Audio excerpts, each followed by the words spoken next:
Welcome to our channel. Today we how to uninstall RentPrep tenant screening account detailed guide step by step clearly. To uninstall your RentPrep tenant screening account, start by logging into your RentPrep account. Access the settings menu located in the top right corner of the dashboard. Look for the option labeled account settings and click on it. Click on this option to initiate the account cancellation process. You may be prompted to confirm your decision to uninstall your account. Read any provided information regarding the consequences of account cancellation. If you agree, confirm your cancellation by clicking the appropriate button. After confirmation, check for a confirmation email regarding your account uninstallation. Make sure to keep this email for your records. If you do not receive a confirmation, reach out to RentPrep customer support. Provide them with your account details to ensure smooth processing.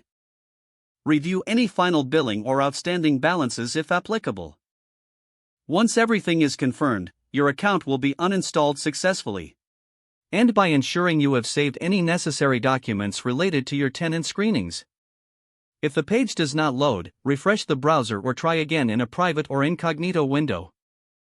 Make sure you are using the correct email address, then retype it carefully to avoid small typos. If your password is not accepted, use the reset option and create a new strong password you can remember. Check your spam folder for verification or security emails, then complete any requested confirmation steps. Enable two-factor authentication if available to improve account security and reduce unauthorized access risk. After signing in, review your profile details so your contact information and settings are accurate and current. If you see an error message, note it down and try again after restarting your device and internet connection. Log out when you finish, especially on shared devices, to keep your account and payment information secure. If the page does not load, refresh the browser or try again in a private or incognito window. Make sure you are using the correct email address, then retype it carefully to avoid small typos. If your password is not accepted, use the reset option and create a new strong password you can remember. Check your spam folder for verification or security emails, then complete any requested confirmation steps. Enable two-factor authentication if available to improve account security and reduce unauthorized access risk.